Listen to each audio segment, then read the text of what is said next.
Look Good at morning. you have Morning. What's it like when you wake up with new music? Is it still exciting after, all the massive success you had? Yeah, it's always fun, man. So new music, old music, it doesn't matter. You just get to play. We had a song called The Old Stuff. It just said, no rules, young fools coming from the old schools begging for a place to play. And I think that's basically who we still are. How long ago did you do this song? I'm always curious about when this thing actually happens and when we get to hear it. Got a call from Mitch Rossell about January of last year and said, hey, man, I want to write a song called The Deep End of a Dive Bar. I said, well, you got to spend the weekend at the deep end of a dive bar. And that's where it started. And so you made him go and live in a dive, or like, what's that actor's name, Eddie? Daniel Day-Lewis. You made him Daniel Day-Lewis a dive bar? yeah, I guess so. Daniel Day-Lewis and Mitch Rossell have never made that connection, but now I can. I look at you. You get and Blake Shelton. How do you get him on? Do you text him? Do you have somebody call him? Yeah, man, I saw him on the ACMs, and he was doing God's Country, and just something in his face. I thought it was one of the greatest performances of the night. So I just called him up, and he's a sweet guy, and it's amazing how comfortable you get with him. But we were raised like 40 miles away from each other, so it was cool. I asked him if he'd ever think about doing a duet. He said sure, and came in and sang his butt off, kind of hit it in one take. And that wasn't fun, so we just kept singing it over and over again, and that was, he's fun to hang with. Garth Brooks is here. Wait, so you guys actually did it in the same place? Yeah. Sang it together? Yeah, they're at Allentown right here in Nashville. Well, look at you guys. How, traditional and cool that you sang it together. You didn't use one of those fancy computers the kids are using nowadays. Yeah, man, Blake's pretty much as real as it gets. Just came in, wearing a ball cap and a sweatshirt, and stepped right up to the mic. Of course, we had to raise the mic up about 7 foot tall, for him. But it was great, man. It was fun to watch. I was talking to Trisha, I guess a couple weeks ago, and she was talking about how much you love to play horse basketball in your yard, and she said you're pretty good still. True or false? I like to play basketball. Is it your own hoop though? Are you good at your own hoop, or are you good at all the hoops? Well, I don't know. I mean, you can tell me. They call me Rain Man from the Ark. They call me Picasso in the paint. Other than that, you're I'm average. Whenever people play basketball with you, Garth, though, do they take it easy on you because you're Garth Brooks? And if they go a little too hard on you, a little too body banging down, No, nobody takes it easy on me, man. That's the fun of it. And they, look at me. I haven't missed any meals, so I can take it.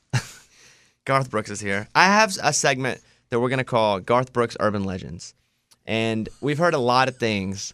And mostly, they're all awesome, and we're like, that can't be true. Okay. So what I want to do is ask you about it, and I even have a little clip here. Garth Brooks Urban Legend. Now, this all roots from when we asked you last time if you really signed autographs for 24 hours at a time. Right. And you said yes. Yes.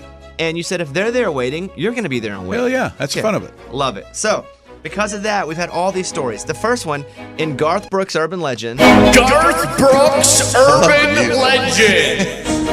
So, the urban legend is that you refused to accept the AMA for Artist of the Year because Hootie and the Blowfish deserved it. Man, them Salt and Pepper, Boys to Men, they were all tearing it up. And we had kind of taken the year off and thought it was sweet of the AMAs to get it to it, but in honor of those guys, I left it there. It's at the house, though. I have to confess, it found its way to me. But so you left it there, but they ended up mailing you one anyway. Yeah, they just ended up sending it to me. So did you break it, or what happened? No, it's at the house. It's cool. It's very sweet that they did that to me. I didn't felt, sometimes you feel like, okay, maybe we do. Maybe this was our year.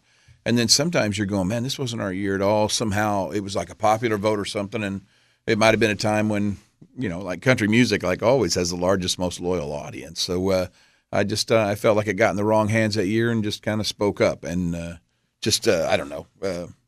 I remember an interview that Trisha Yearwood did right after, because it was a very Garth thing to do, and I thought, what the hell does that mean? So, but it was just, that it happened. Okay, here's another one. Garth Brooks Urban Legend. On Saturday, October 21st of the year 2000, Garth Brooks evacuates children from fire's path. Tell me about that one. True or false? Yeah, man. Just had a big fire over a thing, and me and Ted Larkin and Emmett Gillum jumped out of the truck and just started going house to house. And it was just be prepared. When you kick in a door, be prepared for what you're going to see inside. It was one kid in the bathtub, and but got him out, and it wasn't saving anybody's life by any chance. But then the story, of course, then grows from there. It becomes urban legend. But you kicked in a door and saved a kid. You got a kid, yeah. Oh yeah, no house got burned down there. I mean, the fire departments there in Oklahoma, especially the volunteer guys, they're awesome. All of them, they had it covered. Probably because you rolled on all of them. He saw fire and he rolled them all out. All right, Garth Brooks, Urban Legends. Garth Brooks, keeps going. Urban It does. Legend. You have so many. You originally sang "Friends in Low Places" as a demo for another artist. True or false? Yes. Tell me about that. I got to sing it. They called I'm a Strait fan, huge George Strait fan. So they said, we got a song we want to pitch to George Strait. I said, great, I'm in. They sent me Friends in Low Places. I learned it, sang it. And just as I was heading out the door, I said, hey, I'm about to get a deal with Capitol Records. So if this never happens, let me know. And I said, yeah, thanks, we'll call you. And it was probably a year later. They said, hey, man, do you remember doing a song called Friends in Low Places? I said, I sing it every day. We were even on the road. And I said, I'm singing it out on the road all the time. He says, would you like to take a swing at it? I said, hell yeah, I would. I can't imagine my career without this song. So far, they've all been right. Okay, let's. Garth We got two more. Don't worry. Brooks, Urban Legend. Garth Brooks once paid a songwriter $10,000 after not recording a song. Yeah. I mean, well, if it's just me and you talking somewhere else, we'll talk about it. But Okay. It wasn't. There we go. It wasn't for any other reason. Good enough for me. Okay. Good. One more. Garth Brooks, Urban Legend. All right, one more. What was the other one that we just talked about a couple days ago with Garth? It was in On This Day in Country Music. There's one more, and I was like, I'm gonna come. You don't know. You wouldn't know. I've been Every day. It sounds like every day you're doing something amazing. Look at this guy. There was one other Garth Brooks Urban Legend story I wanted to talk about, but I forgot. Well, listen, I did see your Denver picture where there were like 80,000 plus people in that stadium. Unbelievable. I wish I could even describe it to you. It was like an out-of-a-body experience for me. I just kind of watched. It was crazy. The band was on, crowd was on. It was just one of those magic moments. And, hell, man, I thought I was going to pass out. And then somebody finally reminded me of the altitude up there. But and that's why. God, it was phenomenal, though. It was fun. Whenever you have that many people. Oh, here we go. I got it. I was just handed the note that we talked about. So 31 years ago, before your record deal, you were playing in clubs in Oklahoma. Tell me if this is true or not. And you go to Nashville and you go to Capitol Records. You got an audition. You played several songs and they passed on you. Uh-huh. Okay, so far true? Yes. And so then you're like, all right, I'm not going to give up. And you go back and you do a writer's round at Bluebird Cafe in the same, you're supposed to play ninth, but somebody didn't show up. Right. So then you get their spot and you hop in the second spot, but somebody from Capitol Records sees you play there. Right. Who had rejected you earlier, the same company. Right. And then they wanted you. Is that true? Yes, that is true, 100%. So Lynn Schultz was the guy at Capitol that came up to Bob and said, where'd we leave it? Bob said, I think you told us you'd get back with us. It was a sweet way for Bob to say you passed on us. And the guy said, maybe we missed something. Bring him in. The cat's name was Ralph Murphy that was supposed to go on there. Ralph just passed away these last couple of weeks. He's in the Canadian Music Hall of Fame. Great guy, great artist, and I always hug him every time I saw him because if it wasn't for Ralph Murphy, I wouldn't have my deal. So I don't know if things always end up the way they're supposed to or not, but that's how it happened for me.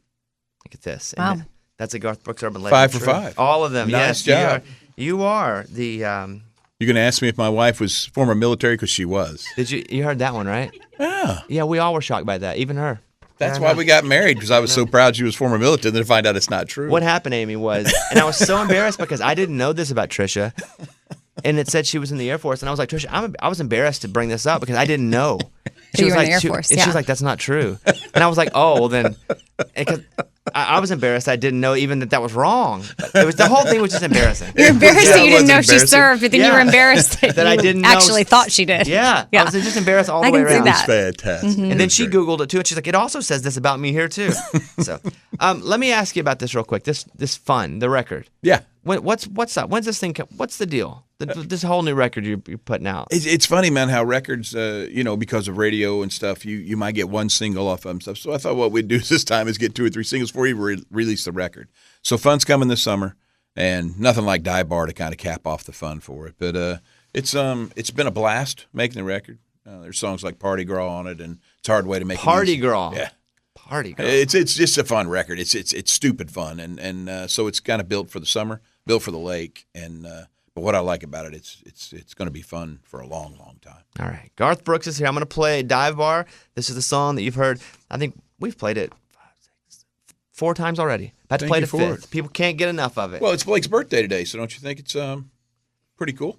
I mean, I'm more of a Garth fan. If I have to compare. I'm just kidding. I love Blake too.